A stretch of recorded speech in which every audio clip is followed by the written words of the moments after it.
represents Black Americans throughout American history. So that will happen, I believe, on Thursday evening, again with Bob Woodson, 1776 night. And then later, I believe, on Saturday, we'll be hosting a Black Business Forum that you do not want to miss, from some fantastic entrepreneurs and Black leaders who have worked in the business arena, small business to working with agencies like the Small Business Administration. You'll want to hear from them. And so we have a great deal of superb programming all ready for you this week. But today, my focus really is to help people who may be unfamiliar with the why. Why Frederick Douglass? Some of you have maybe heard me speak, or some of our other Frederick Douglass Foundation leaders speak around the country. Maybe you are on our social media with the Douglass Leadership Institute. But today I wanted to be able to invite you in. I learn a little bit more about why the organizations that I lead bear the name of the great abolitionist Frederick Douglass. And there's some unique things to us. So just for the next few minutes, I want to let you know a little bit more about why Frederick Douglass has been so important to us at the Douglass Leadership Institute and the Frederick Douglass Foundation. So here we go. Number one, it's personal. Just as a child, I was first introduced to Frederick Douglass. My mother, I remember, brought home a collection of Black history comic books. These weren't DC or Marvel comic books, but these were a collection of about 20, 25 Black history comic books of famous people like Sojourner Truth, George Washington Carver, Marian Anderson, Harriet Tubman, Crispus Attucks.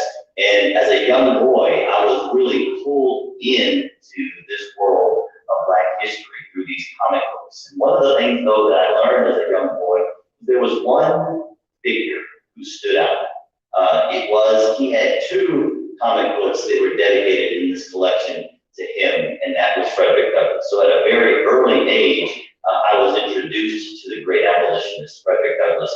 And what I learned even then as a teenager, Frederick Douglass was a teenager when he first tried to escape from slavery in the 1830s. And then ultimately, on his third chance at about the age of 19, he did escape. And so as an early student, probably I was in like 6th grade, I remember getting those comic books, and that really sparked my interest as a young person. So we want to encourage you to get the word about Frederick Douglass to young people.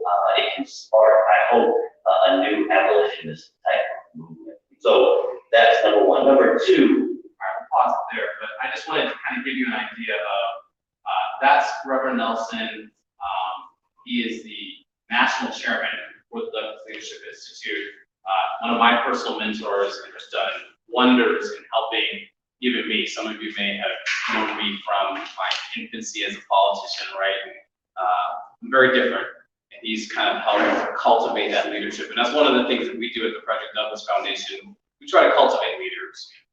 We try to train people how to defend the issues that are important to us. There are 4 basic elements that the Douglass Leadership Institute, as well as the Frederick Douglass Foundation, focuses on. Strengthening the Black family unit is chief among those issues. That is something that we champion. We also focus on economic opportunity for everyone, educational opportunity in the context of school choice, as well as criminal justice reform in the context of the law. And we take on these issues that are in parallel with other social justice-minded individuals, but we try to frame it in the proper context. We do try to engage in the critical race debate and how we move forward, which brings us to our this evening, which is a discussion centering on the self-made man. How do we adequately defend the principles and values that we hold valuable? How do we engage in the cultural workforce? And so we selected a number of individuals to participate in that.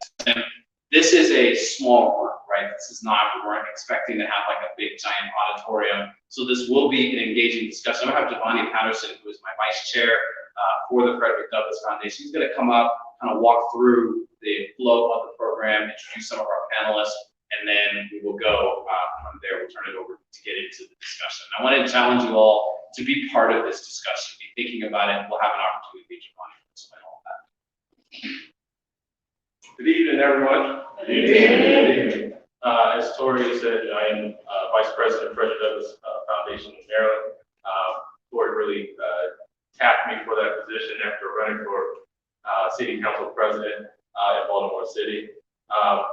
today we really have an incredible, I think, event for you, especially with the panelists that we have for this particular discussion. So I did want to introduce the panelists, but first, we're going to have essentially two sets of discussion, and then our last segment is going to be where we're doing more of a question and answer segment where we can address all the panelists. So we're going to do about 30-minute discussion with 3 panelists, take a few minutes of a break, do another 30-minute session with another 3 panelists, and then we'll bring everybody up for the audience's discussion. So the first panelist that we have, actually I'm going to introduce Marcel Russell. Come on up, brother. So Marcel is a entrepreneur, businessman, lives in Baltimore City, has a passion for helping people. You're a Baltimore native too, right? I am. So Baltimore native. And when you talk about self-made, he was actually one of the first people I thought about to be on this panel, be on this discussion. So welcome, Marcel Russell. So we can clap for him. So next is Yaya. How do you say your last name? Yaya Fanusi. So this guy's like a genius, literally. He's I didn't remember your bio. So hold on. You want to introduce yourself? Let me do that because I would butcher it right now. Yes. So good to meet everybody. My name is Yaya Fanusi. I sort of work in a few different areas. I used to work in the national security space. I used to work in government. I was a counterterrorism analyst. But since I transitioned out of government, I've become more involved in the financial technology space. I'm a researcher that deals with things like cryptocurrencies and how that impacts us. Most recently, what I did a few years ago is I taught a class at Morgan State University on introducing people to blockchain technology. The reason was that I felt like there were technological shifts happening right now, and our communities, mostly Black communities, are sort of left out. And so that's one of the things. But I do that. I'm also a scholar at the 1776 Unites project, and I do cultural commentary and artistic work podcasting. Awesome. And I'll follow that same model with Evie. I actually worked with Evie on on a show that we developed called Pop and Politics. And Evie is also on the board of elections for the state of Maryland as well. Baltimore State, I'm sorry. But Evie Harris, go ahead and just introduce yourself. I think you've already said enough for everybody. Thank you for having me here tonight. This man, a lady of few words, except on the show. We're going to really get it kicked off, but I really want to, introduce our moderators. We have first off Lady J, Miss Charlene Jenkins, owner of What Up Baltimore and Lady J Media. This is a lady that's on the ground every day in Baltimore City. I don't even know if she has a house. She's out there working pretty tirelessly every day, talking to the people of Baltimore. Can I share both of those? Both. So first, she recently graduated with your doctorate, right? Doctorate. With relation to mental health in the church. So any mental health services you may need, especially within the context of Christian ministry.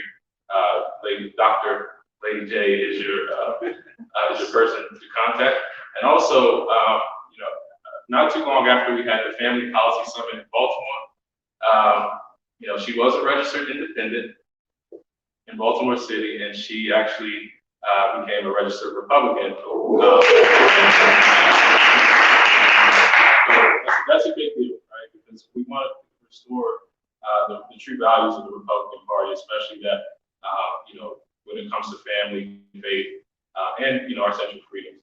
And next, I want to introduce Ms. Eurypsie Morgan. By trade, she's a lawyer. She has her own practice, right? It has her own practice. And also, you may know her from WBAL. She is, one of the hosts, so you may hear her voice on the radio, quite often. And, really, it's just an honor, to have you guys here. So we're going to kick it off. You two, can, I guess, come up and kick us off. Hello, everybody. Thank you so much for coming out. You want to come up with me? I'm going to let you first. Oh, okay. All right. Okay. So thank you so much for coming out, everybody. And I definitely want to thank Tori Snow and Giovanni Patterson for the first invite that we did in Baltimore, because he helped to change my mindset about a lot of things. So thank you for that. And that's what this forum is all about, just bringing awareness and helping people to understand what's going on in our community and what we can do to make it better. So Ripsy and I, we have some questions, and we're going to ask you to feel free to answer them as you see fit. I'm sorry, can you tell me your name? Marcel. Marcel, okay, thank you. Is it okay if I call you by your first name? Absolutely. Okay, thank you. So we're going to start off with this first question. Let's see. And actually, we were talking about the economic opportunities and the economic, Giovanni had given us kind of an open-ended comment or question, but it was the economic opportunities through free market. So my question to the panel is, what types of policies would you suggest that would help to hinder or spur economic growth? That's the first question.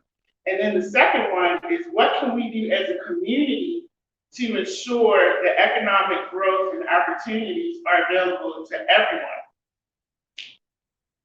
I don't know who wants to start, or feel free to jump in. So I'm a fanatic of fundamentals of money. And so I kind of come from a world of music, money and marriage, right? So I guess the basis of where I'm talking about, my mom started the first Christian fraternity and sorority in the country, Alpha and Omega.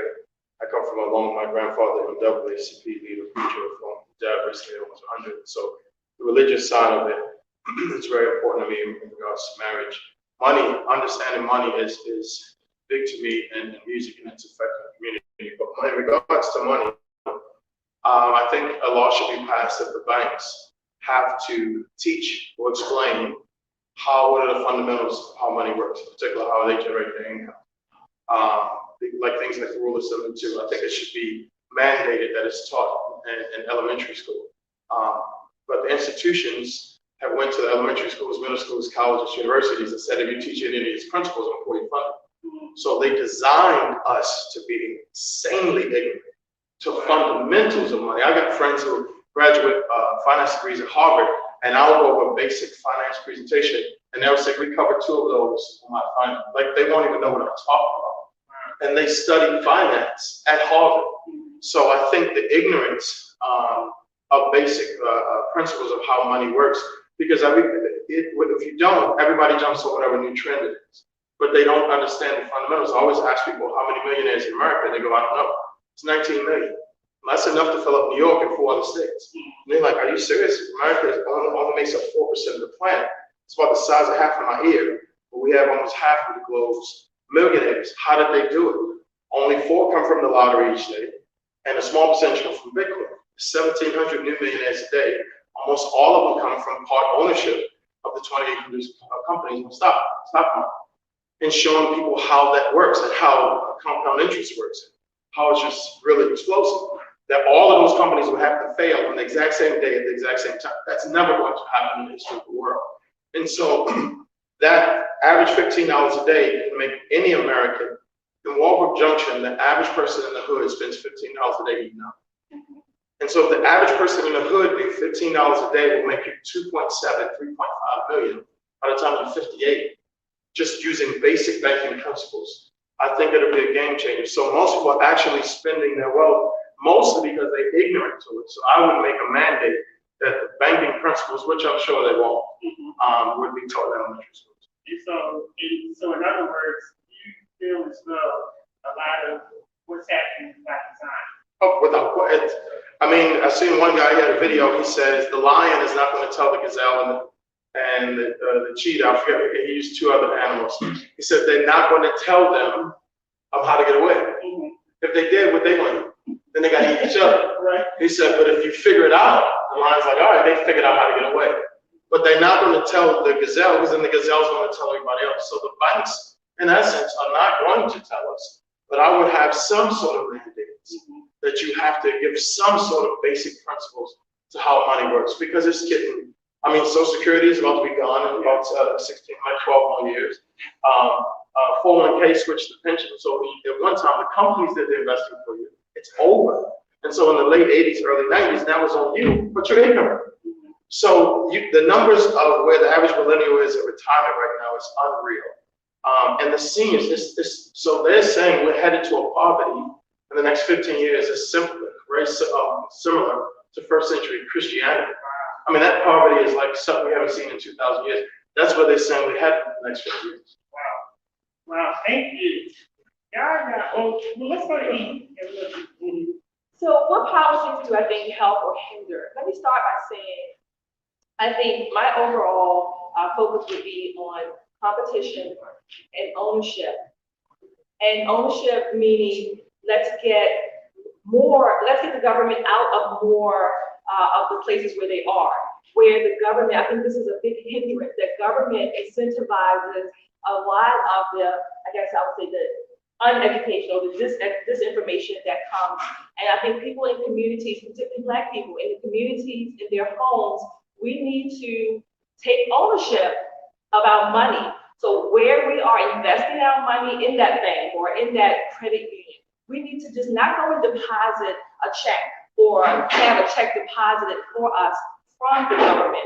We need to actually, let's go see what's going on with that money. We need to start understanding, we need to take ownership of our learning, of our own education, of our own competencies with the lack thereof. Yes, there's a place for government regulation, but I think one of the main hindrances is that we have too much. And so when the government steps in to fill that void, whatever that void may be, then the government becomes basically the father, the owner, the director of where we put our money, where we focus our attention. So I think that is one of the biggest hindrances to this idea of competition and ownership. And I also want to make sure that we touch on the question as well, how we as a community, because when we talk about, let's say for example, going into an inner city where they don't know how to manage their money, or they don't know what the process is of going to a bank, to open a bank account. So what can we do as a community, as we're sitting here having this forum, what can we do as a community to go into those communities and talk to those ones? So again, one of the things I think that would help, again, I'm going to go back to this idea of competition. And I know we're going to talk about this a little bit later, but a lot of these policies and these ideas that we're putting forward, they kind of overlap. For instance, if we talk about the education system, a lot of our schools, we're not teaching our children financial, the acumen and money management. We're not teaching them that. So one of the things that I would advocate for, if we go take it the long term, is that school choice vouchers, so that when you give ownership to that parent, to that family, to choose the school, it also creates a culture of competition among the schools. Where there's competition, the standards are going to go up. When that parent is involved, that parent has a responsibility and accountability to know what's going on, what the child is being taught. And one of the things that ownership gives you is the right to say, hey, this needs to be taught to my child or our student. These are the things that matter. It puts the weight back where it really belongs, rightfully belongs. So I think, again, these things overlap a little bit in some ways. So I think, again, I'm going to stick with that ownership, which drives the competition. Good, awesome. I've sat with 2,000 families in the past 4 years to educate them on the fundamentals. My team and I have about 30-something licensed people, and we meet with a lot of families to educate them. We've been able to create about hundreds of millions of dollars of generational wealth, but it's to empower them to get educated and then kind of refer others and really get that message out. But it's not enough. That's cool. To answer your question, what can we do is we can start maybe creating centers if the schools are not going to do it, if the banks are not going to mandate it, but we can start creating zones or centers where there's a financial education month or something like that, where we get some of the most educated, in particular people who are licensed, because right now, there's too many people running amok in the finance industry that are not licensed and regulated. They're saying stuff that if you were licensed, you can be sanctioned by the SEC or FINRA, saying you cannot legally say that. And so I tell you, I have the licenses to say what I'm ready to say. You know, I saw this guy on YouTube. He can, so I have to inbox these guys and say, bro, you gotta take that down. Why? And I have to walk them through why. Because if our community follows that, it's gonna create generational poverty, not wealth, because you don't know what you're talking about. You worked up, that's cool, but you're not informed. Does that make sense? Yes. So, but that's some of the things I don't want to stop for the brother, because this is his world. Yeah, no, it's not. It's not my world. It's all of our worlds. The stuff you talked about relates a lot, because I deal a lot. I didn't really go into it, but I deal a lot with the risks that people get involved with crypto, and how a lot of people are, sort of misguided, and they see it as something that's been playing with. We should talk after this.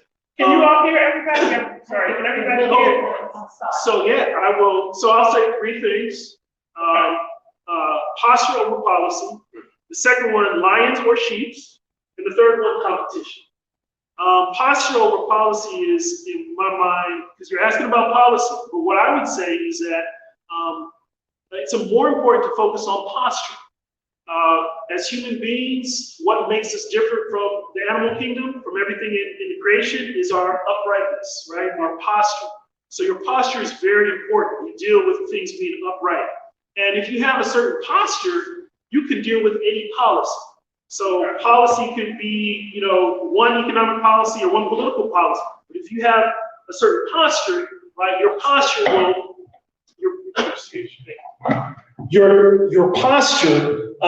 will dictate how you deal with the policy. So I'll just say that. The second, going off of Marcel's thought about lions and gazelles, lions or sheep. I saw someone with a shirt one time. I was somewhere, and on the back it just said lions over sheep. The lion, a lot of people think a lion, we think of it as like a bad savage animal, but if you think about lion versus sheep, the lion isn't waiting for its food. The lion is going to get its food. It's a kill, maybe, but to get its sustenance, right? Where sheep may, have to be led to the right place, right? Be a little bit more passive. And if you're a lion, right, you're going to go in any situation, no matter the poverty, the starvation, you're going to get your sustenance. The third one, competition. I used to be a teacher. I used to teach high school math in DC. And I was talking to another teacher earlier today, who's a teacher now, back in the West Coast. And I was talking about the idea of competition. Competition, from what I understand, the younger generation, I think, is averse to competition. And I think it's important for us to bring back the idea that competition is not bad. If you're in a classroom situation, right, what's happening? You're competing, but maybe you're just competing with yourself. And there's a sense right now that there's no, you don't want winners, you don't want losers, that everyone should just be, everything is equitable. But if you're a teacher, right, it's unlikely that everyone in the class is going to get an A.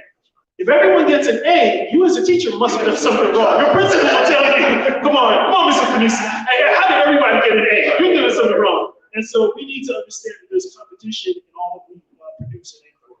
Yeah, definitely. Do you all have any words? I talk so much, my lips are getting on. I'm going to go to the next topic, because I live this stuff. I would like to add some things that I think would help with some policies, particularly if we're going to talk about from a government or a macro standpoint. Government, I think we need to, number one, I would say reduce taxes. Because when people have more of their hard-earned income to see fit and use as benefits themselves or their families, they make the best choices in most cases for their lives, for their situation. So that will also spur the competition. Because if I have more of my money to spend to compete in the market with, or to use this dollar to say, this dollar, I'm going to demand this service, and let's make a trade, a fair trade. I'm going to the butcher to get the beef, and the butcher needs my money. So that butcher is going to give me the best service that he can to earn my money. And I'm going to use that money to get the best cut of meat from that butcher. So I think we need to have more of our own hard-earned money, number one. Number two, in the families or in where it's called for, tax credits also help.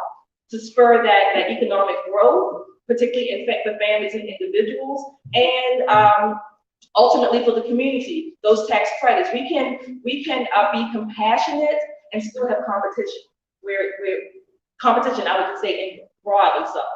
Another help, if you will, is we need to reduce the size and scope of government. I think we need to reduce, government should not be the first place that we look to fix our problems. It should not be. And because when we do that, government does not produce money. Government, well, let me say this way. It produces it in a sense that it runs those, whatever the machines are to print it. But government does not generate an income on its own. It takes money from taxpayers. And I think when families, when individuals understand that, when you go to work, upwards of 50% or more of your hard-earned labor and time and effort, it's gone before you get your check. Where does that money go?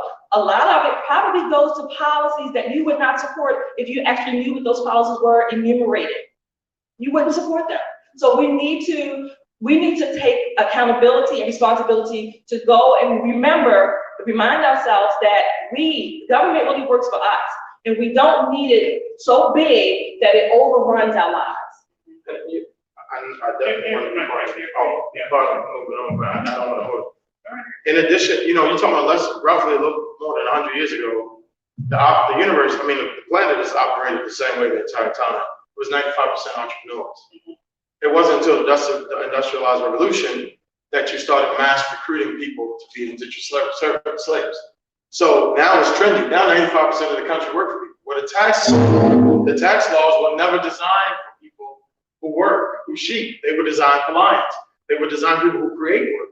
So it doesn't matter what employees think. The tax laws are never going to change.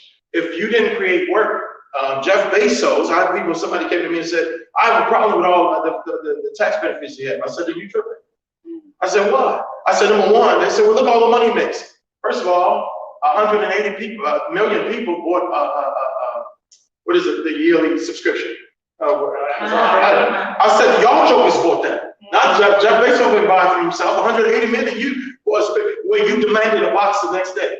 And so then y'all talking about plants where people can't go to lunch and they can't eat, you did it. You're greedy behind. It said I wanted it in the morning so that Miss Judy couldn't go to lunch because they walked in the plant and said, hey, where is box at? Because 180 million people, 180 times 20, you talk about a couple $1 billion. So we made him a billionaire and then get mad that he met the demand. So that being said, So I feel that entrepreneurship should be more of an issue of excitement for people. Baltimore leads the nation in Black-owned businesses at almost 40%. Atlanta's next at 32, DC's at 28. So I think more of that culture should be continually encouraged, where people, it's a lion mentality. The Bible has more millionaires than any religious book in the history of the planet.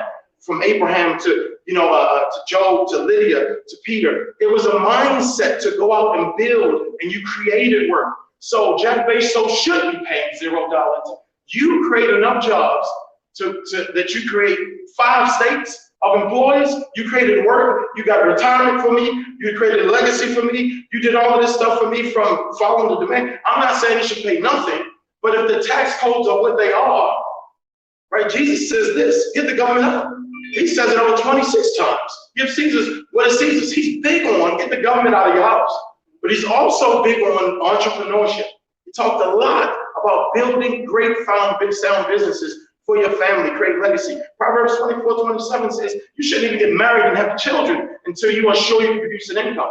That whole passage is about entrepreneurship. So I think the tax codes are not going to change because they were invented hundreds of years ago when we were entrepreneurs. I think we have to encourage more people to stop talking about getting good benefits and work for somebody for 50 years and start creating your own work. There's so many needs that we all have. You can create a business. You can meet the needs of the people. But and I'm gonna go back to father. To me, all of this connects to fatherhood. So I'm waiting for that topic. Oh yeah. So I can all of that. So yeah, and those are really good points. And I wanted to add to something that all of you said, that if you go into the cities, a lot of our inner cities, a lot of the brightest minds are standing on the corners. And so being able to go and talk to them and show them how to change their habit of being drug dealers or whatever it is that they're doing on the corners, because they have bright minds. They're Bright already minds. running a business. And they don't know it's the And they second don't- lowest income in the history of the world. Right, right. Drug dealers. So- Mathematics. Go ahead. So that's another thing that we can add on that we can do. That would be one of my things of being able, and that's what I do. I go out into the community because it's about really showing them when we talk about entrepreneurship. You can be an entrepreneur. You're already doing it. You're just doing the wrong thing. And so it's about showing them how to change what they're doing into something positive and really making money and possibly becoming wealthy. So the next question I want to ask is about, I'm trying, I like a couple of the questions. So this question is like near and dear to my heart, but it's about strengthening the Black family. And so the question is, and this is kind of a threefold question, so I'm just going to start with the first one. What are your thoughts and ideas for bringing Black families back together? I'll start with that question.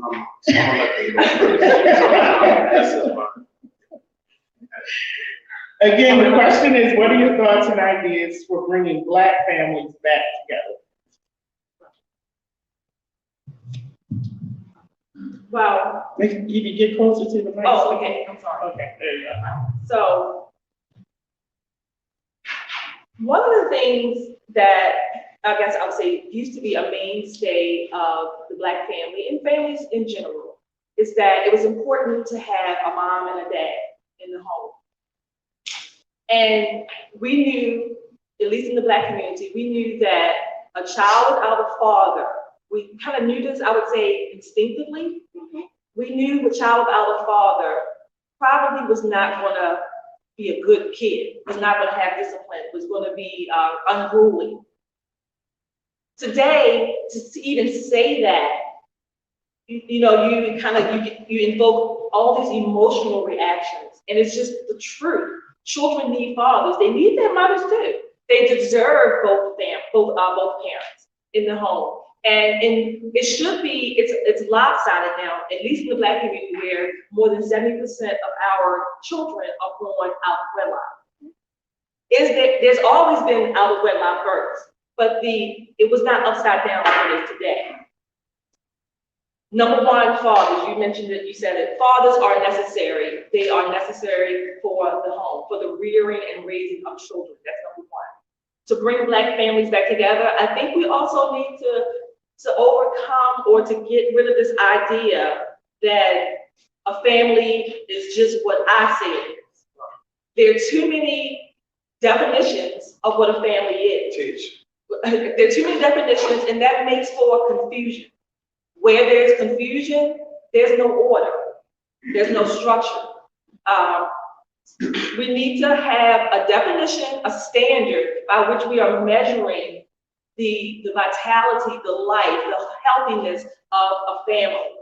We need to bring back God, religion.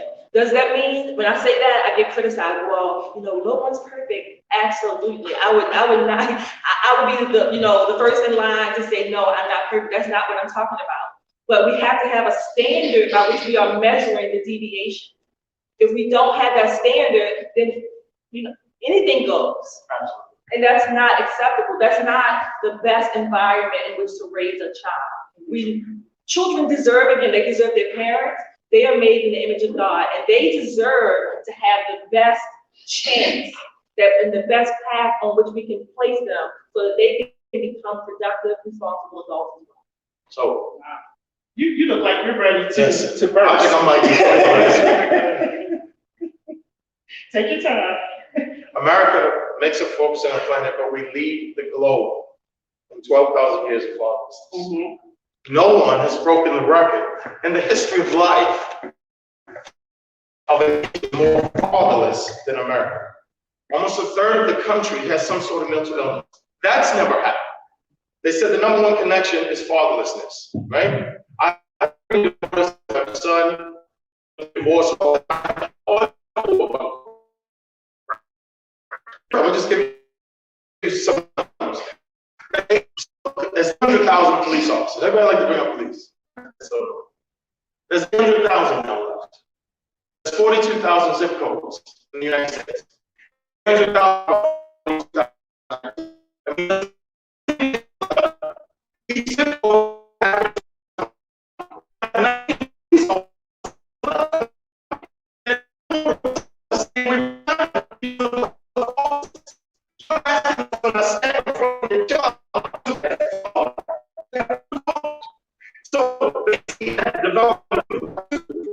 we should connect correction with love.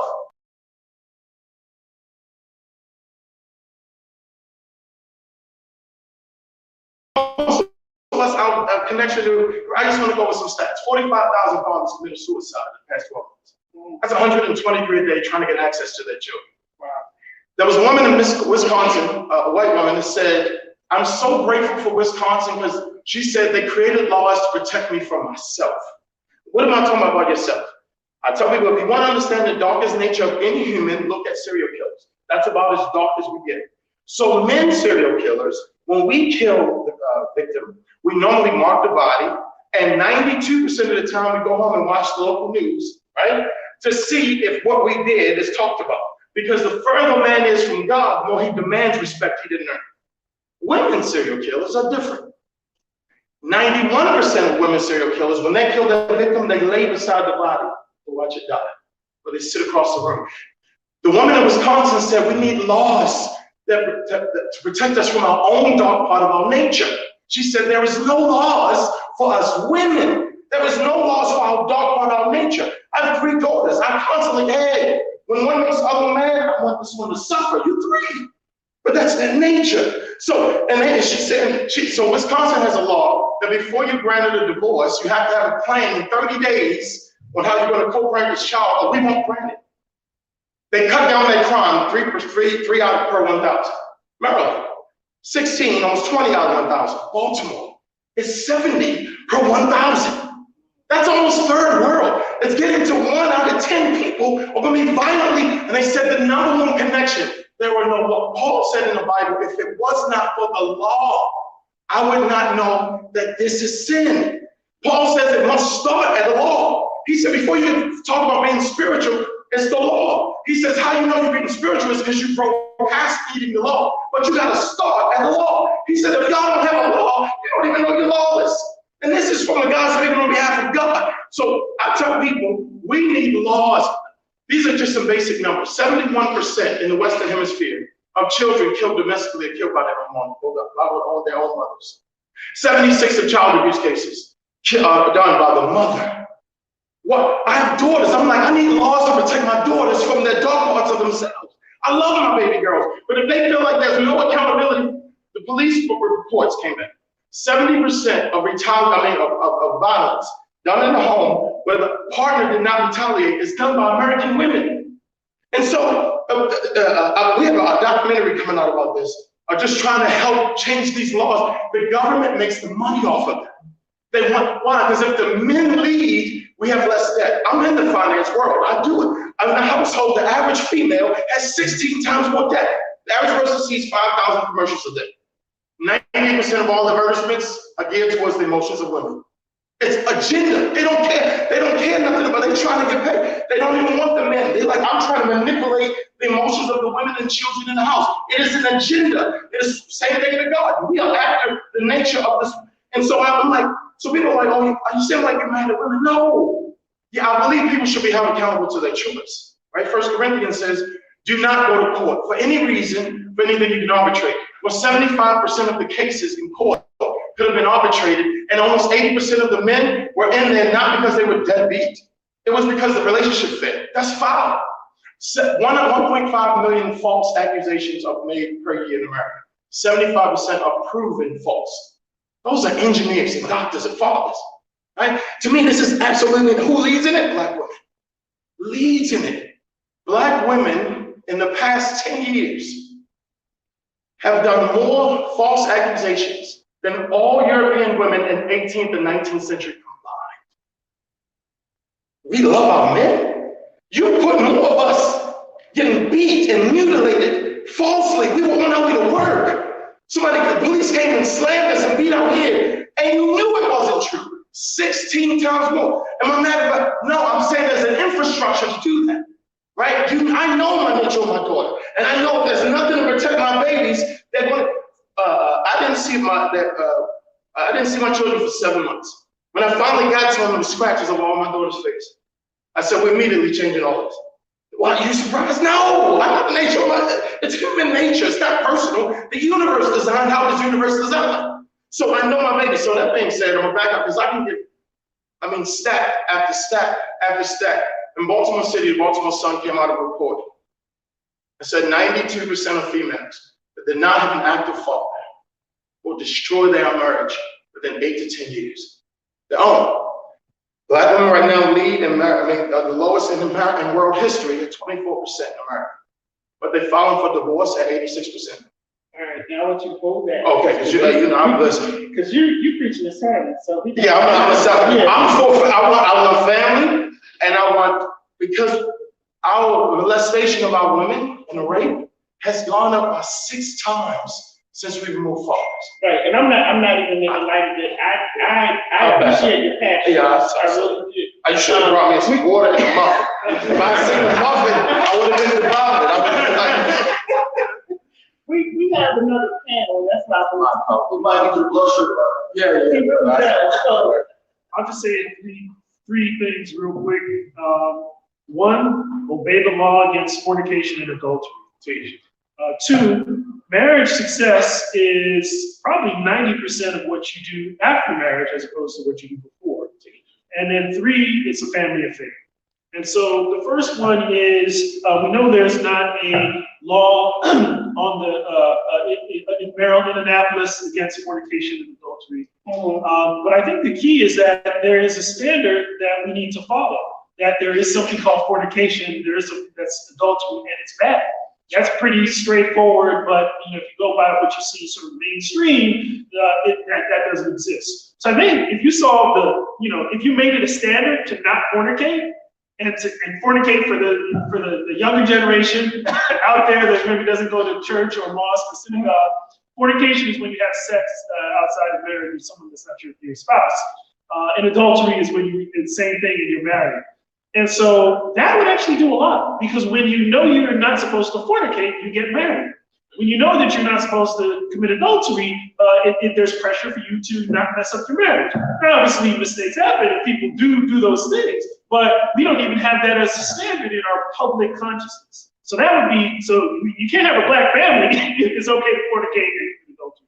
Second, the thing about before, even when I was in college, I started to look at man, it seems like when you get married, the success, because I come from a divorced family, my parents were divorced, my father stayed in my life, but my parents were divorced. And I think most of the success comes with how you handle the marriage, not that you spend all that time, sleeping with them and doing all this thing, to figure out this to be successful. My data point is, and this is not to say, like anyone, my wife and I, we have to work on our marriage. When I point out to people, I'll tell my family, my kids, I met my wife in August, proposed in October, and we got married in June. Wow. And that was, 21 years ago next week, God willing. And that's not to say that like I said, we're tenuous like anybody else. That's not guaranteed for anything. But what it means is that, the basics, the principles about what you want to marry or what is important, you actually can find that out pretty quickly. Once you do that, then is the work of making that marriage work. And that's the toughest thing. Like I said, I saw my parents, it's tough. The third thing, it's a family affair, meaning, I think it's important, one thing that we've lost is that, when you marry, it's almost like you got to realize you're married in a family, not an individual. Even if you don't see the in-laws, the person you're married is part of the family. So I think a big reason why sometimes our families aren't as strong is because we are just so much, when it's just the two of you, hey, that can break up real quick because, it's just, hey, you have an argument, if you're tired of that person, we can Splitsville.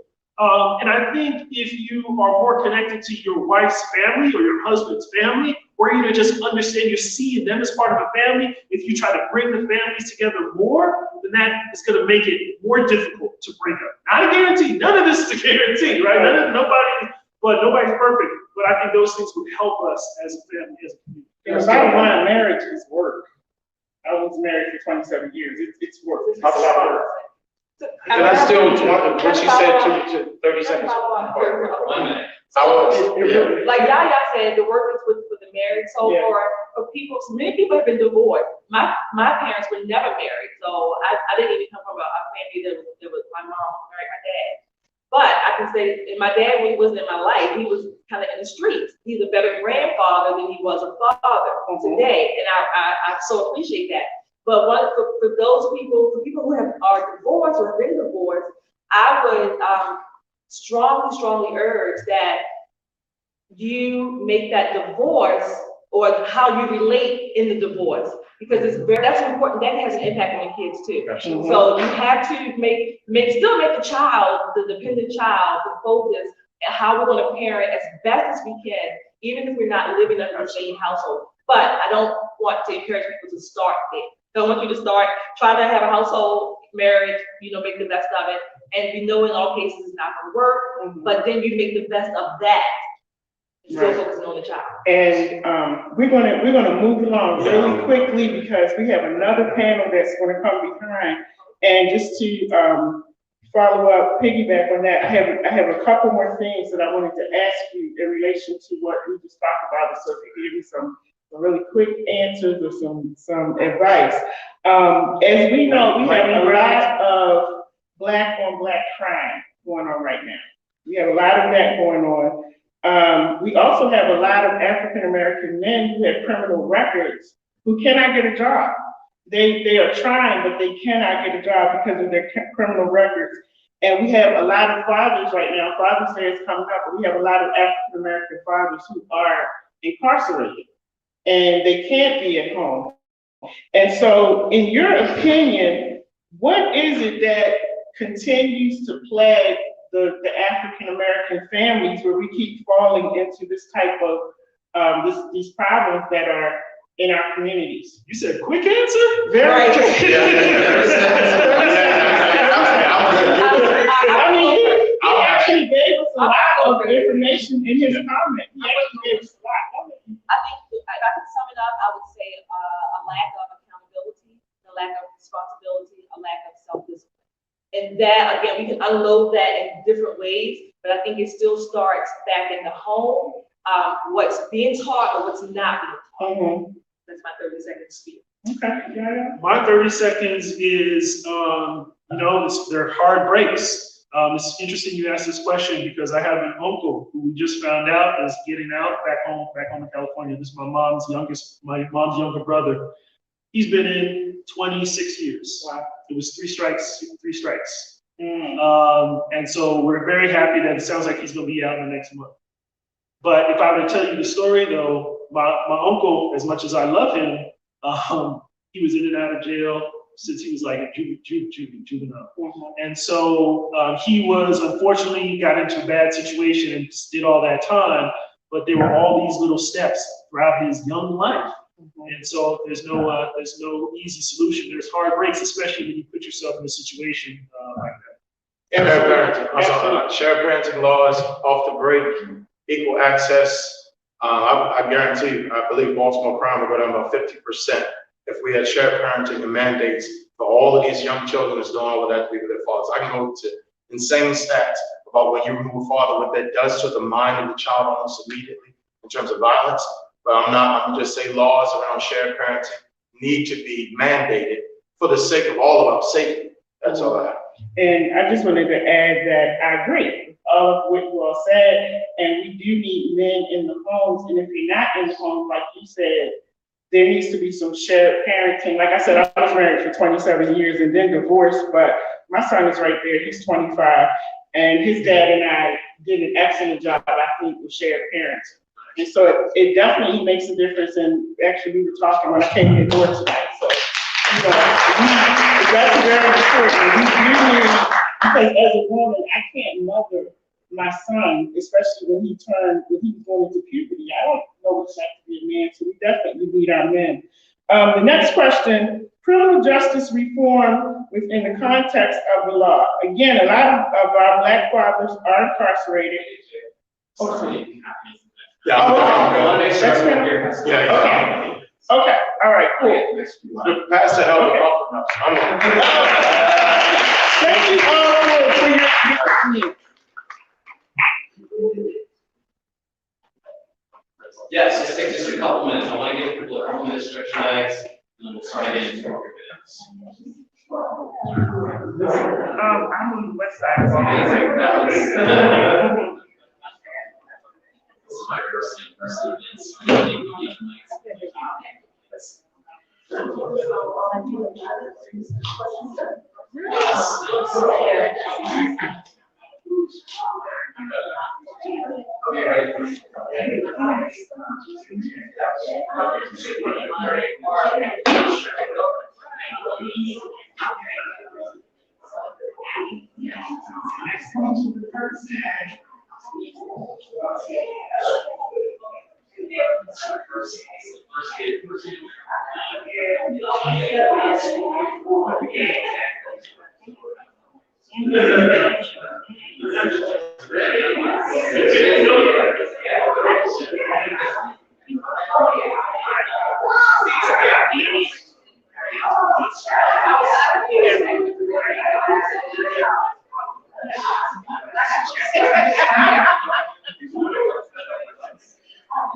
My station is, no, I have my own.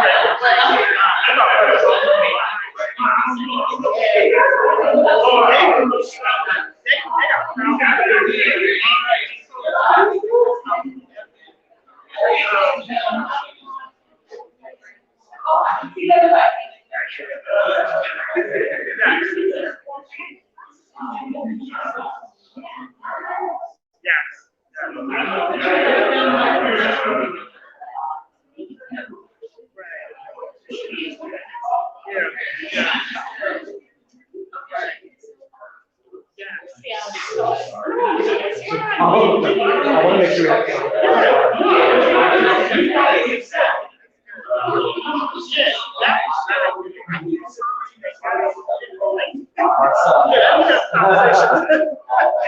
But sorry, that's what I'm sorry. I'm going to, this is my car, and we're going to talk.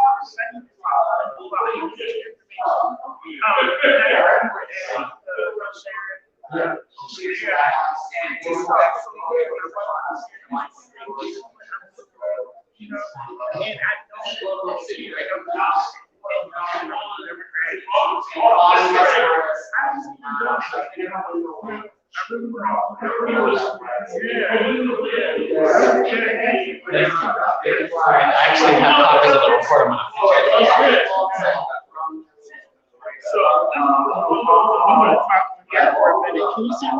All right, we're gonna get started here in just a minute.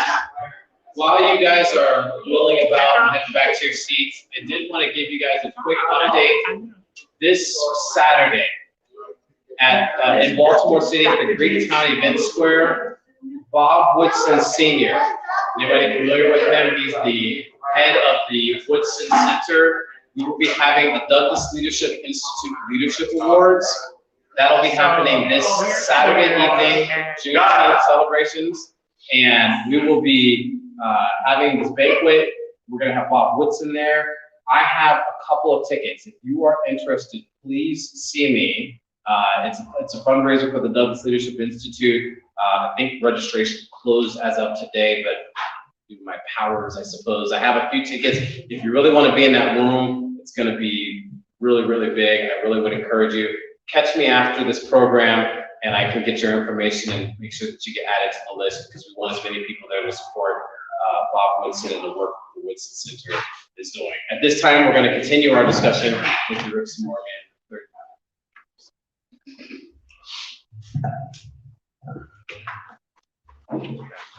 All right, so I'm so glad that you were all able to make it. That was an incredible discussion. First off, I'm so glad that I was able to hear. We're going to go through some similar questions. We're going to add a couple of topics. We're going to start with the topic of access to quality education.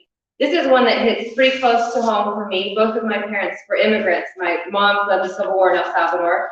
My dad came from Mexico. And they had nothing, literally nothing when they came to this country. And my mom learned English from watching General Hospital. So literally nothing. And the one thing I can remember them saying over and over again is get a good education. That's how you're going to make it in this country. Get a good education, get a good job. I basically had two choices growing up, being a doctor or a lawyer. I said I was going to do neither, and then I became a lawyer. So that wouldn't work out. But there are a lot of children that today are growing up with the idea that they don't have that same opportunity. So Dr. Tony Campbell, I'm going to give you guys all an opportunity real quick just to introduce yourself. We have Dr. Tony Campbell. Oh, I'm supposed to speak now? Okay. Yeah, so Tony, only my students call me Dr. Campbell. Towson University, been there for 16 years, teaching political theory, religion and politics, American government, worked on the White House, worked on the Hill, managed some nonprofits, yeah, that kind of stuff. So, And now we have Latoya Congolo. Yes. Good evening. My name is Latoya Congolo, and I am a licensed clinical social worker and licensed clinical drug and alcohol counselor. And my husband and I co-own a outpatient mental health facility, work-life behavioral health in Glen Burnie, Maryland. And then we have Giovanni Patterson. Good evening. I'm Giovanni Patterson. I just consider myself the all-around good guy. Professionally, I work as a cybersecurity engineer, helping state and local governments protect their networks. Most recently, I ran for city council president of Baltimore City. Unsuccessfully, but we did get the most votes ever for a Republican candidate. Just happy to be here. I live in West Baltimore with my wife and 2 kids. So those are our panelists. And going back to the question of education, you can see how all of our panelists probably have a pretty solid understanding of this issue. When it comes to education, as I said before, there are a lot of students that are growing up with the mentality that they're not going to have the same opportunity. So what message do you think that students are getting today, particularly in Baltimore City, but elsewhere as well? What message do you think they're getting today, and what can be done about it?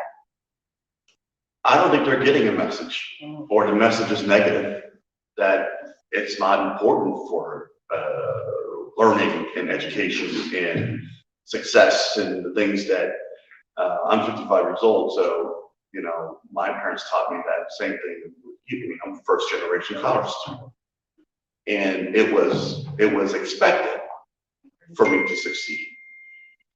And I think our students today, they're getting a whole bunch of excuses why they shouldn't succeed.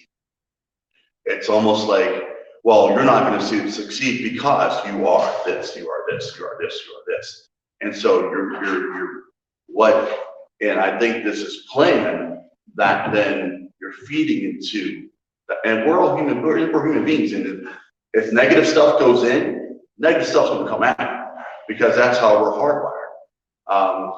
So I've been on the board of a charter school in Baltimore City, and it was a middle school, 6th and 8th grade. When they got to us, they were 3 grades behind in reading and math. When they left in 8th grade, they were at or above grade level. These kids are from East Baltimore, not the safest place in the world, but they succeeded because we demanded that they succeed. There was no question. You turned in your homework. You did what you were supposed to do. And so I believe that every kid can learn. The question is the adults who are running the school systems. And right now, we have people who say they're about education, say they're about equity, but they're really about themselves and not about our children.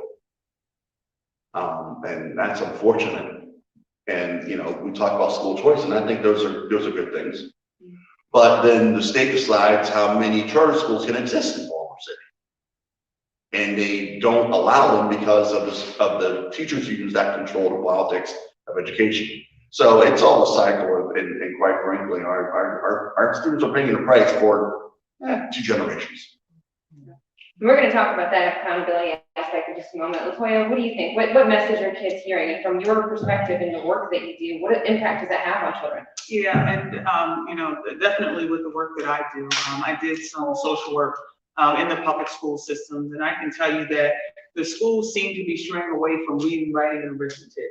There is a lot of social services being done in schools, and a lot of the focus now is, you know, how do we feed the kids? How do we address the trauma? How do we address, you know, the abuse that's going on in the house? Having DSS come in, how do we increase access to mental health services? And I'm a proponent of it. I mean, I understand the importance of it. However, I still feel that we need to get back to basics.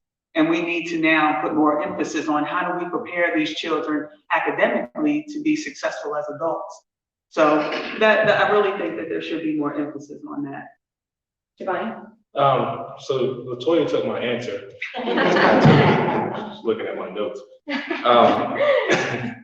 But there was a book that Tori recommended sometime last summer called Self-Talk, in which you know, I didn't read the whole thing, but the first 2 chapters are amazing. I recommend everybody read that. But it talks about how, you know, even you know, when during slavery, there was an appetite for education. We have a culture that doesn't really, like, everything's just fed to us now. I mean, we have a smartphone and dumb people.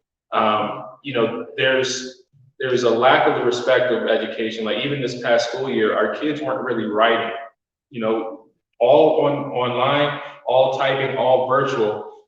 That hand to paper exercise was missing. So the basic, we do have to get back to the fundamentals, such as reading, such as writing, and such as, you know, arithmetic, and get away from a lot of the feeling aspects of education. We have to also go back to critical thinking, you know, and away from the teacher dictating the narrative of every subject and every topic. You know, there's this argument that should critical race theory exist in school, and I've actually been torn on this, because if we're teaching kids how to think, then we can argue critical race theory versus the 1776 project and those type of things. And there would be legitimate arguments within the school systems about those things. But instead, we're trying to say one or the other without the critical thinking aspect of it. But from a policy perspective, I do believe we have to restore agency to the entire community to be involved with how the education system works. For example, in Baltimore City, our school board is fully appointed by the mayor. So no citizen within the city has any say on who's on the school board. So when we take away that agency and give it to someone else, you know, we're essentially, you know, up to someone else's discretion when it comes to our education system. So I do believe, you know, one, we need to restore agency to our population for the school board. Also, the dollars need to follow the child, and a proponent of school choice. I like all those answers. So let me ask you about criminal justice reform. This is one of the, I think, more difficult topics that we've covered. When it comes to the issue of criminal justice, I think we can all agree that there's been a time in America's history where the Black community has been wrongly treated. No discussion about that. That is a fact. Now, moving on, we are in a different year. We are in a different time, but we're still plagued by a lot of the same problems. One of the problems that we've seen in dealing with criminal justice reform is a tendency to overcorrect. So what we're seeing right now in Baltimore City, and oftentimes the Baltimore Sun or other publications will come in and they'll interview neighbors on the street after a shooting has occurred. And oftentimes these neighbors will say, we need more police in the area, where the police don't show up until after something has happened, which is kind of the opposite of the message that we're hearing. So how then do we correct the wrongs of the past when it comes to criminal justice reform, when it comes to mass incarceration, without overcorrecting and leading to a situation where there are no rules, there are no laws, and anything goes? Go Go ahead. Okay. No, we went that way. So I think what we're seeing really is again, the breakdown of the order of society. I believe the first rule of law actually comes from the home. And when you have order in the home, you can then have order in the streets, you have order amongst the city hall. What we're trying to do is essentially replace our police for fathers. And then the police only really come in when a really negative act happens. So, murders, drugs, all those type of things. We have to restore the community relationship between the role of the officers and the role of the home. Because there used to be a time where if you got in trouble, I know when I got in trouble as a kid, and the police got me, they took me straight to my parents. Or, we're calling home. We don't have that ability right now because the families are broken. There's no way, the kids aren't really accountable to any other type of structure. So they have to be locked up. They have to go, to jail, which is the way things are right now. I honestly, truly believe it really starts with the culture. And we have to create a culture where we're able to hold everyone else in our community truly accountable. So, we can't clean somebody else's closet until we clean our own. I think the words that come to mind for me are prevention and intervention. And I look at prevention with, how can we address these issues before it becomes a criminal issue? And whether it be with the police, whether it be with the schools, what we're seeing is that, a child who comes from a cracked foundation, I'm going to say, they are more likely to enter the criminal justice system. I've talked to attorneys, I've talked to police officers, myself as a social worker, we all see the same profile in a person, even though we're all, in different kind of fields, but we all touch the same sort of people. And we see that it's usually someone who comes from a single parent household, who lacks supervision, someone who just doesn't have that strong foundation from the beginning. So if we're able to do some sort of prevention early on by addressing these issues while they're children, establish those rules, establish law and order, establish respect and authority, then that person will be least likely to end up in the system. One thing I want to say about criminal justice, another issue that I've seen when it comes to intervention is obviously difficulties finding jobs once individuals are released. I've worked with men who had poor credit scores because they had so much child support in arrears, they owed so much money that it affected their credit score. One of the things that we do here in Anne Arundel County, which I've been really impressed with, is that we have an expungement clinic. So every once in a while, or maybe a couple of times a year, we'll have, open up a community center where individuals can come in and they can get minor offenses expunged. And that kind of opens some doors for them in a sense to be able to now get the job opportunities, now start to rebuild their lives. But that's more of the intervention stuff. But I think with everything, we have to start early. Everything starts early. Dr. Campbell? Yeah, I like those two answers. I wish I could just say that and just keep my mouth shut. Everything starts with education. There was an old commercial when I was a young person. Either we can pay for it on the front end or pay for it on the back end. And that's where we are right now. Decades of negligence, decades of failure, decades of failed leadership by people who look like us, who've been in power, that have made terrible decisions that have led us to this point. We either pay for it on the front end or on the back end. I'm gonna say something that's gonna be pretty bad, probably. And where we are right now is relativism. And that's what social justice is about. There's no standard. There's not a standard anywhere in our society. And so when there's not a standard, then that means that whatever is okay is okay. The problem with that is that if you're not one of the producers, you're one of the consumers. And if you're a consumer, then you're left with the best available option. And for a lot of folks who look like us, the best available option is making a quick buck when they can, however they can. And that just leads downhill. You mind if I just add something to that? Because you just really just touched something in me with your comment. What I have found is that honestly, a lot of people who are in desperate situations, who are in, lower income, lower brackets of, society or what have you, they honestly want to know how to do better, and they don't know. They haven't been shown, they haven't been told. Honestly, I rarely see people who say, I want to live off of the government. I don't want to work. I want to just get a handout. Rarely do I see that. Most people come to me and say, how? Who can I get information from? How can I get out of the system? I don't want to be in low income housing. I want to take care of my family. They genuinely want that, but it's hard to be what you don't see. And now we have to seek that and take it over. And the bad thing about it, it's perpetrated by people who look like us, because there's folks who get paid off of dependency. Folks who've made their living for decades off of dependency. Giovanni knows his burden. I mean, look, I remember city council in 1999 in Sheila Dixon. That's all for all bad guy going.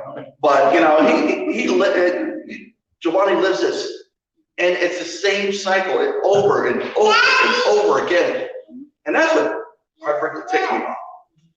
That we should know better, but we just don't. Yeah. So when it comes to education too, and education, it plays a big key into this. And there's this quote from Hugh All, which was one of Frederick Douglass's master, which he was essentially scolding his mistress for teaching Frederick Douglass how to read. Because the quote by him is say, if you teach that N-word how to read, it'll forever forbid him to be a slave. And our education system essentially is undereducating our kids to the point where essentially they're subjects of the state or whatever not criminal, but the pipeline, the prison system that's set up in our community. Yeah, either they're living a subsistence to the state or they're being housed by the state. Yeah, and to the other point about it's people that look like us. I was speaking with the president of the NAACP of Baltimore City, and he said to me, I asked him about why isn't the NAACP more vocal about the injustice within our school system? Because we know it's a true pipeline to prison, or a school to prison pipeline. Why aren't you more vocal about that injustice, especially after the Augusta Phelps Savage, made national news? And he said to me, our school system doesn't know how to educate Black kids. And I really thought about this. Our school board in Baltimore City is 9 out of 10 of them are African American or Black. They set the budget for Baltimore City schools, set the curriculum, hire and direct the teachers and all that. But we don't know how to educate Black kids. Our mayor is Black. Our state's attorney is Black. Our city council is majority Black. Our police commissioner is Black. So are you saying in a city of all of this, we don't know how to educate Black kids? Well, the fallacy of the argument is that Black kids are from white kids.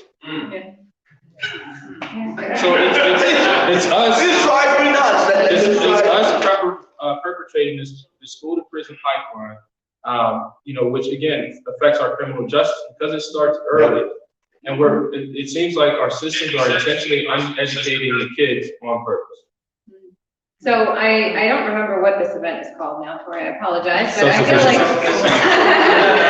feel like it should have been titled Conversation on the Family, because regardless of all the different topics that we've discussed tonight, economic opportunities, criminal justice reform, access to quality education, and strengthening the Black family, every single one of those topics has gone back to the family. Every single one of us knows, however, on a personal level, how difficult it is to tell somebody else how to parent. I myself, before I had children, I had the nerve to tell my sister how to discipline my niece.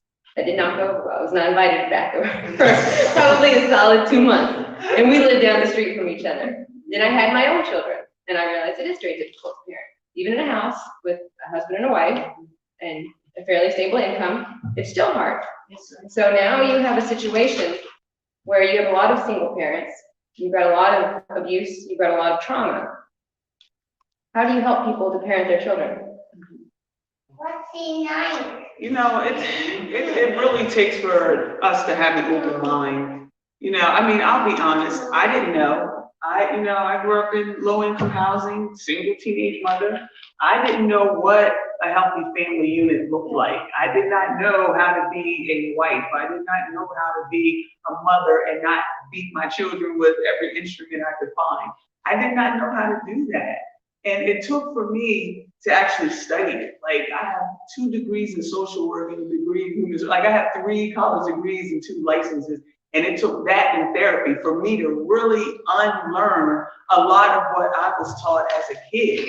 And I remember taking a family and therapy course, and this course really taught me who I should marry based on my circumstances, what type of person I needed to marry, so we can balance each other out and bring strengths to the table.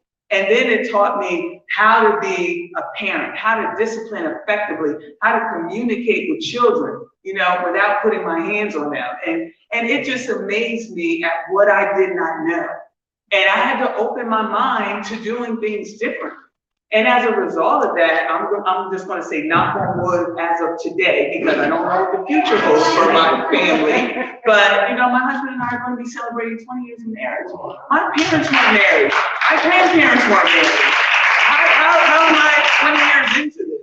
How are my children honor students? How are they in sports? And they're doing it because they have 2 parents who are fairly stable people, I would say. But it really takes a lot of intentional work for us to really evaluate who we are coming into the relationship, who we are as potential parents, and be intentional about who we partner with.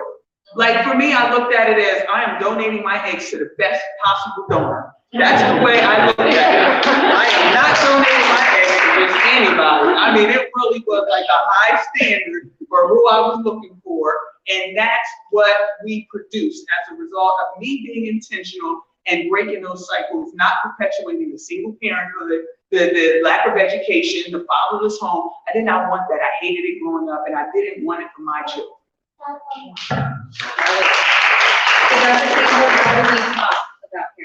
I think we need to be real about being parents, about what it is. It's not. So I have an 8-year-old and I'm not married. I'm 55 years old. So this is God kind of saying, hey, you need to like learn patience or something. But I can't imagine not having my daughter in my life. I would, and I think that it's taught me to be a better person. It's taught me to be a better human being. It's taught me to kind of not focus on yourself. And I think one of the things that we do in this society today is that it's all about us individually. And that's why marriages break apart. That's why relationships don't get along, because we think that we know, and we get upset with the other person if they, you know, this doesn't work. There's an 80s word, so some of y'all might not recognize. But I don't, probably 50% of the time I get along with the mother of my child. 50% of the time. The other 50%, but it's not about me. It's not about her. It's about our child. And part of what I think we need to do is to be honest about the fact that everything's not going to be rosy and peaches and cream all the time, but you need to be an adult. And then being an adult means that you're responsible, and there's certain things that you need to take care of, whether you like it or not. So, and I think that's kind of missing from maybe the last couple generations, is growing up and what does that mean, and taking and having that responsibility. And I'll let Jawani go from there. Yeah, so I have, you know, I guess 2 different answers to this, because I want to think about solutions as far as, you know, from a policy perspective, what we can do. And the first thing, I think we have to stop assigning a dollar amount to children. And what I mean by that is you know, a lot of single parents do, you know, put, especially fathers, on child support, and which that takes away that parental, how do I put that? It's not right. It's a lot of fathers don't feel like they can father because they won't get access to the child. You know, so there's an internal battle with a lot of fathers on how well they'll actually discipline or teach the child, because they may not get access to the child again, because parenting is a two-people process. So, you know, I'm gonna leave that one right there because there's a lot more we can go into it. But the other thing is you kind of be like what you see. And what happens is our communities are so, especially in Baltimore, so destroyed economically that the intact families have resources to move out. So when we look at our policy, we need to, somewhere like Baltimore City needs to reduce the property tax. And what that does is build economic development within the communities. You create more homeowners, you create more businesses. And when you do that, more families are closer to where more single families are. So when you have that community of single parents, of, you know, intact families, you can be more like what you see. And when we combine that too, I think that's, we don't teach people how to parent on an individual level. What we do is say, hey, this is the culture, because we create it with great economic policy. You know, we see families within our community, and now that's a model we can emulate. I read something recently. It was called The New Single Mother. And what this article described was that, you know, we're seeing a different type of single mother now. The single mother now is college educated because Black women are attaining higher degrees. And they're putting off parenthood a little bit later in life. So because they're pursuing their education, their careers. So they're having their children, you know, late 30s, early 40s, and they're doing it without a spouse. Don't need a man. Right. So I'm a strong, independent woman, right? But none of us are independent. We are interdependent. We need people, period. There is no such thing. There is no such thing as an independent person.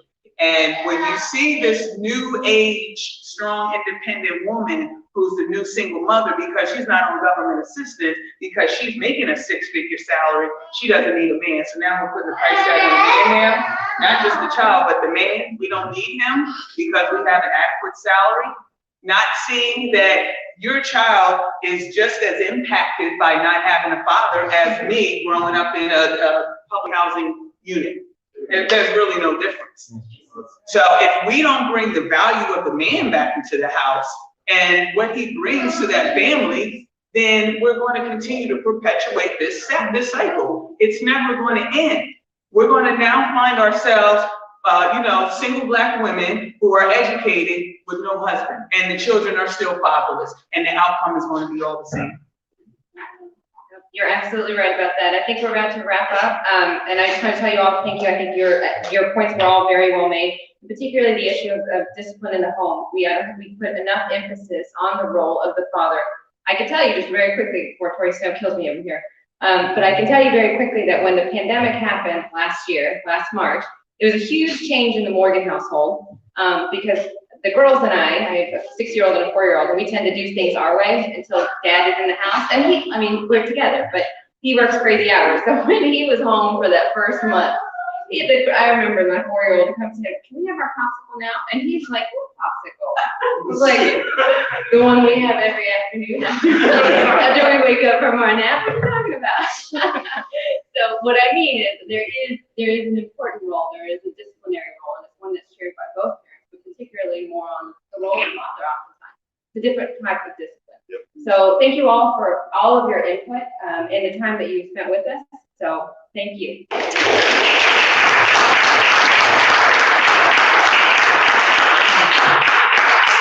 right, we're gonna bring our panelists back up. So, our first 3, you guys can stay there. All right.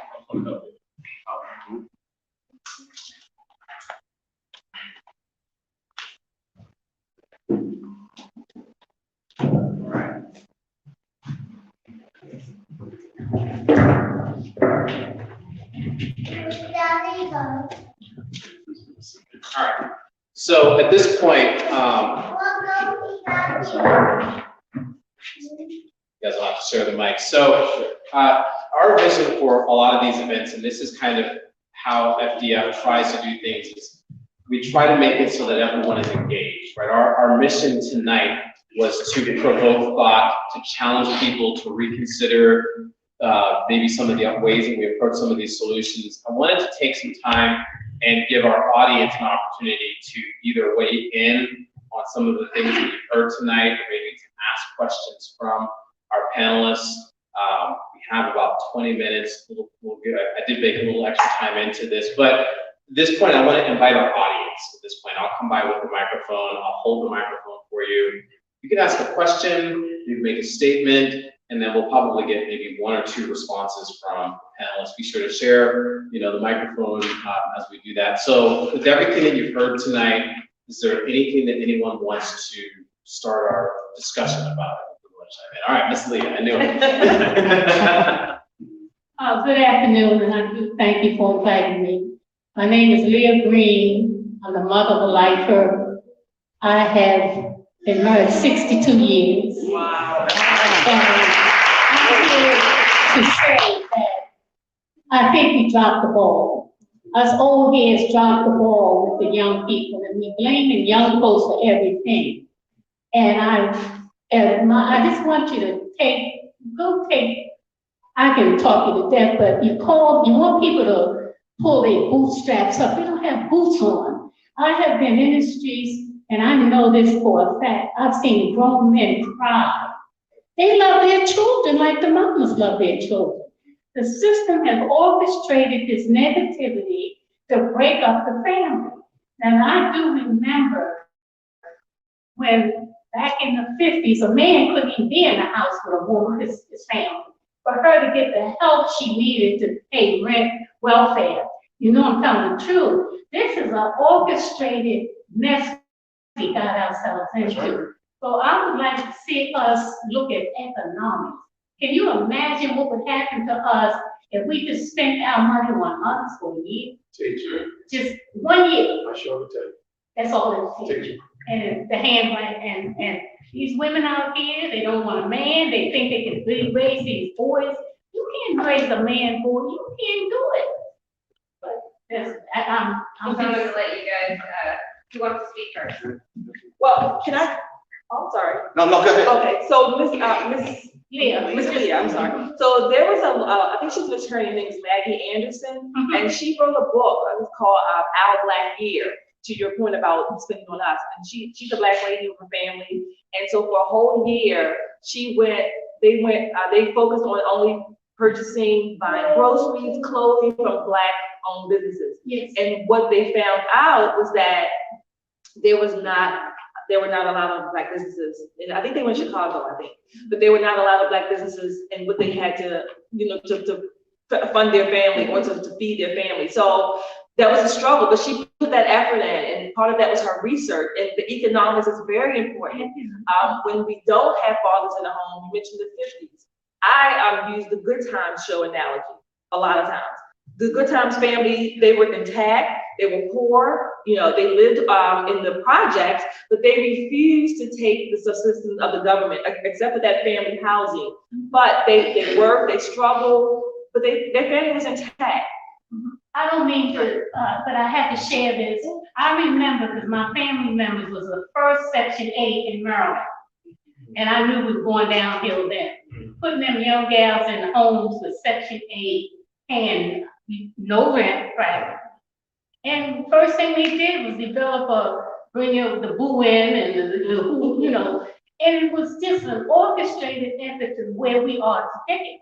So I'm saying we really need to take a check on ourselves and stop blaming other people for what we are. Well, there's some blame to go all the way around. Yes. Because it is orchestrated. Now, back in the 50s and 60s, what people were talking about, now we had a different economic situation because we had segregation. We had to have our own businesses. Penn North, where all that stuff happened a few years ago, that used to be Harlem and Baltimore. Because we had to have our own we couldn't buy from Macy's or wherever else because we weren't allowed to go in those stores, right? So I think what we need to do is to recover that, is to be producers instead of being consumers, because we got all wrapped up in it. Yeah, I'm gonna buy a new flat screen TV. We can make it richer. Either Japanese or white man. And I'm in agreement with him. I constantly challenge African Americans. If you guys are not interested in equality, you're interested in redeeming. Right. Well, I want to move that white people. Then you're done, because 95% of white people broke. So I'm not moving next to nobody that's failing. Especially if you had the cheat code, you still failed. I'm definitely not moving next to you. Right? So I'm like, now you guys, so you're just moving next to people because of program. It's not about equality, it's about envy. So you can, what was a benefit, competition, I always tell people the definition of one of the primary definitions of competition means to face and to struggle. That's what it means to compete. Right? So big guy was outside ready to kill my children, this is competition. I need them to live. It just means to face the struggle. We created and made it about our external people, so envy and all this other twisted stuff. But competition, when blacks had to do that, we had to compete. We had to use our talent. We had to use, and so now when we did that, when we got rid of that, now it's about, no, I want to live where they live. No, listen, the Asians now have doubled their net worth over white America. They left them. They left them, and Jewish community. They're not checking for white America. We're the only ones who bring up what they're doing. The Asians don't care. The Koreans' net worth is twice as white America. They left them. We're the only ones, and so we worship them more than God. But but that's a whole separate. But the question you asked specifically was, can you ask the question again? Because it was a thought that you said in the question. I mean, when you stated with her, what was the statement you said? No, am I tripping? Or you said something about? Am I tripping? What was the statement you said? About the family structure that we dropped the ball. About the fathers. The fathers in the home. Marcus Garvey was funded by fathers. Martin Luther King was funded by fathers. Malcolm X was funded by fathers. What they understood is if you remove the fathers, you don't have to worry about people raising up in economics. You don't have to worry about anything. It was from fathers. The last thing I try to share with African Americans, two things you cannot look at right now, unfortunately. And as a guy who spent a decade in the ministry, this is tough to say, but ministers, judges, and attorneys. 1,500 people leave the parishioner a week in the ministry. Over 40% of ministers have slept with somebody in their congregation, and 77% have admitted to having some sort of mental illness. And so that's the religious leaders. Of the top 505 professions, attorneys and judges lead of the top 505 in mental illness, alcoholism. So these two groups, I'm like, we gotta have a conviction about our family. This is all designed by the federal government and corporations. And so I just wanted to, I guess. You're not wrong about that. So I think Tori's gonna get another question from the audience. Anything related to the economics, the family? Yeah, to the family. I just wanted to say that the ideal goal is to get fathers back in homes. But until that happens because of rules, policies, and things, as you were talking, I was just thinking what my church did. They created a ministry, I believe it was called Sons, pre-COVID, where fathers would volunteer their time to take out the kids from single parents. They would do baseball games, they would do football games. It was an organized thing. You go as a group, and it was you ministered to them while you had them, and you poured into their lives. And it was done on a monthly basis. So this was an actual ministry. It wasn't just to pick you up one time and never see you again.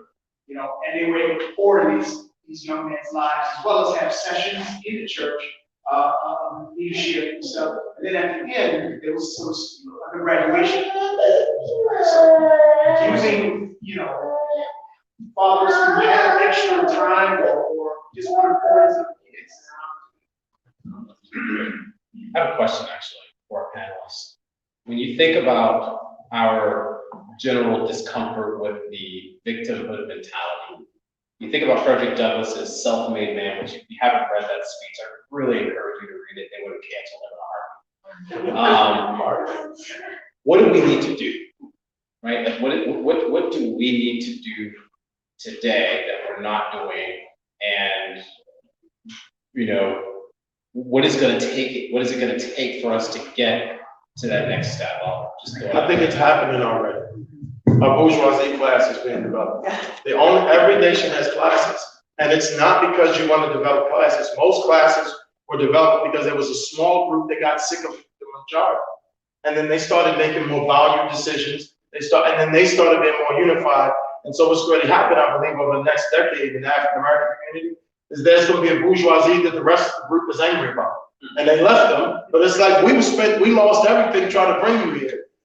And so I think what's forcing itself, kind of like a diamond, is a bourgeoisie class is being created much like Tulsa. Tulsa wasn't just created because they wanted, it was a group of blacks who had a certain value system, and the rest of the blacks were lining up with the white American agenda, and that group wasn't having it, and they came together, and boom, a town of 10,000. So I think it's just going to naturally happen on its own. I think it's happening. Look at this. Stuff like this is going to keep happening, and we're going to run into another group, and we're going to figure out it's not as big as we thought. It's going to be 5,000 of us in a city. 10,000. We're going to have conferences, and it's like Marcus Garvey having buildings with 260,000 people like mine. I think it's naturally happening.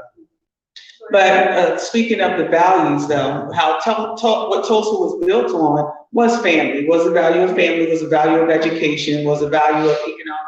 Exactly. So I think we need to get back to that. And one of the things that I always tell young people when they go to college, men and women, but I say it differently depending on the gender. I say when you graduate from college, I want you to graduate with a BS and an MRS. Okay? And I tell the men, I want you to graduate with a BS and I want you to find you an MRS.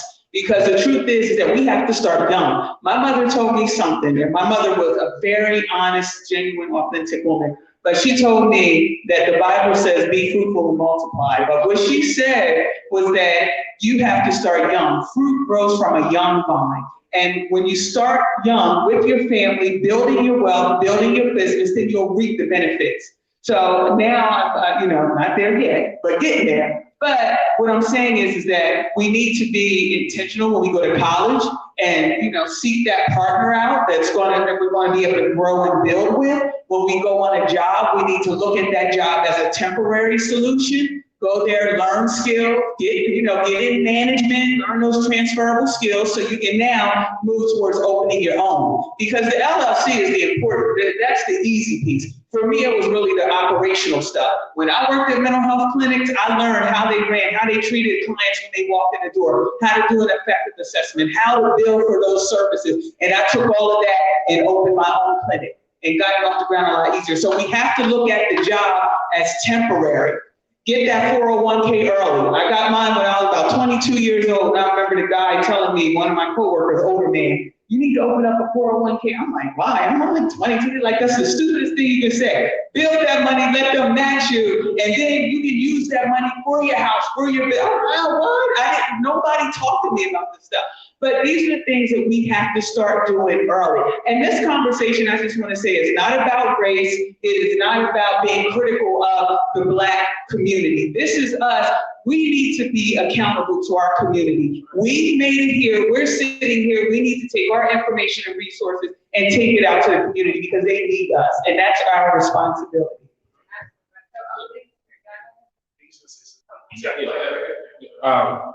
So I think it's very important to the original question to remember freedom. I think the greatest evil that we face is that we forgot, and that we've forgotten who we are. We try to identify with everything external and not really look within. So I think the greatest evil again is that we forget who we are and whose we are, and we have to really go back and remember that we're free people, regardless of the chains any government tries to put on you, regardless of the chains society tries to place on you. Remember the founding documents of this country, where it says all men are created equal, and you have the right to pursue life, for life, liberty, and the pursuit of happiness. And when you remember the fundamentals of that, and remember that you are free, there's nothing that can hold any community back. I remember Shelby Steele said on one of the Douglass leadership calls, if you're not a member, definitely, be a member because these calls are amazing. He said, he's like, what's plaguing the Black community? And he said, our community just doesn't know how to be free. We don't know how to not have somebody tell us what to do. And we don't know our history. Exactly. So when we understand what freedom is and remember what freedom, because it's already inside you, God created us all as free individuals. And when we remember that, everything changes.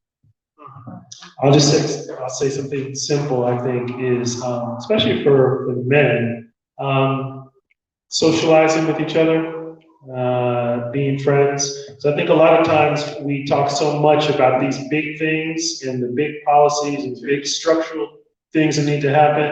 And I think women are more, it's easier for them to socialize. And I think for men, we just have to socialize more, like just do something. I was talking to Tori, I was like, hey, we gotta go out, go on a boat, and, just have to do something fun with each other. And I think that's how you get social bonds. And then when you have those social bonds, then the business follows, the other things all follow. But first you have to have a social bond. So I think we should dig out more.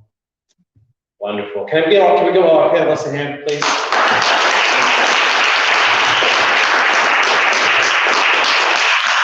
All right, I don't want to keep you here all night, but Giovanni is really big about pushing me about what's next. I want everyone to look around here. I learned a lesson 2 years ago, 3 years ago. Europe remembers this. Remember our first event that we did? And we had a Frederick Douglass, I don't even know if I knew you then. There were 5 people in this room. And I remember being so disappointed. Like, we didn't have the big crowds.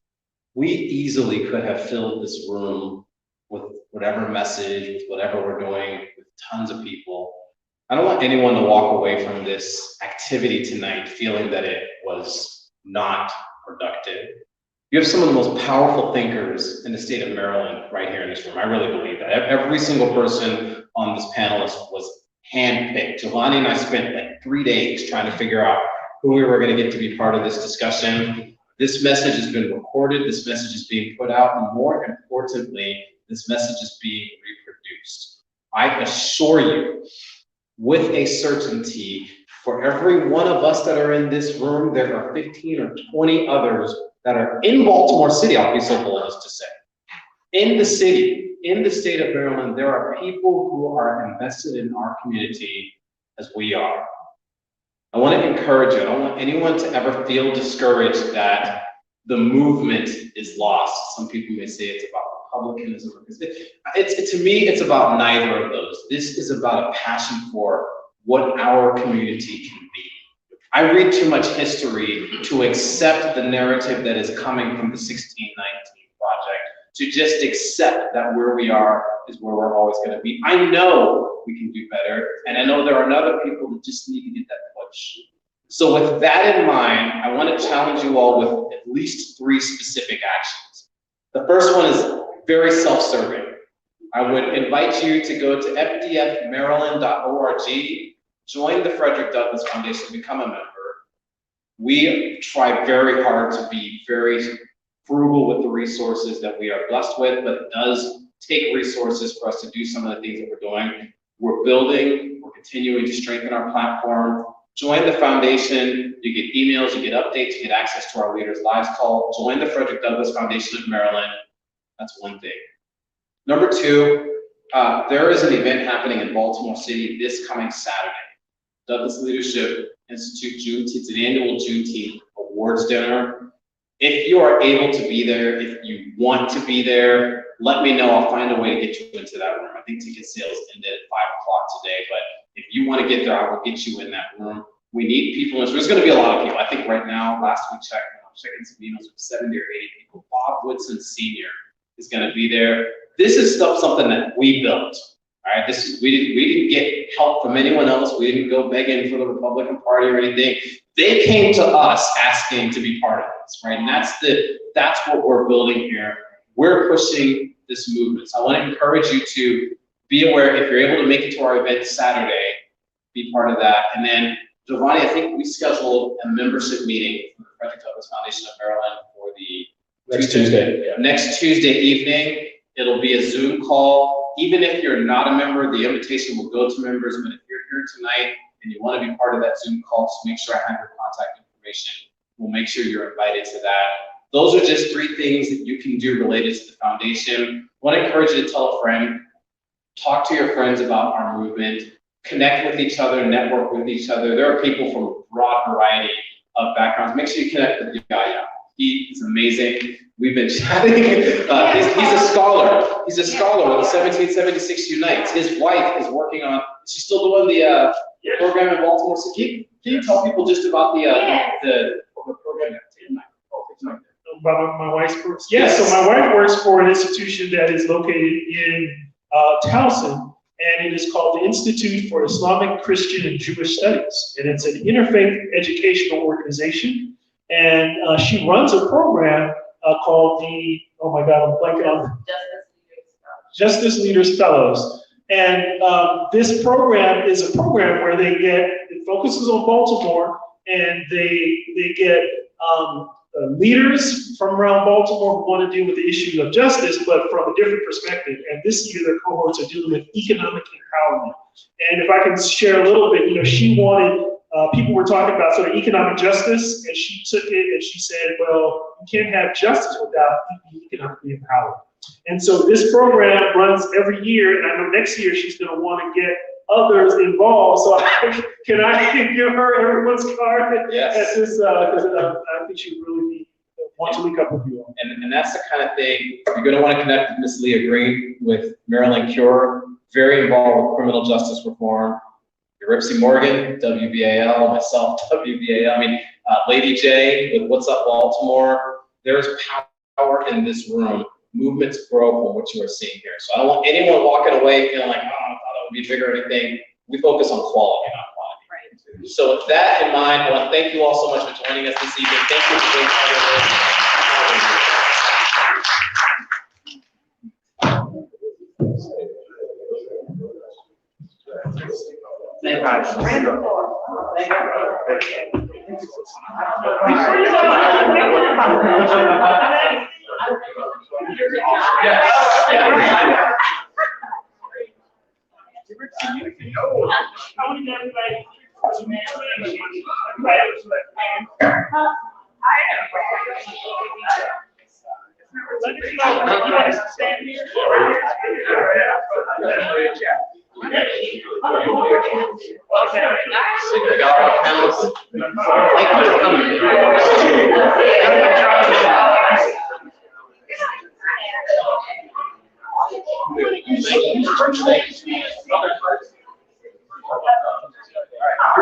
Come on, Giovanni. Yeah.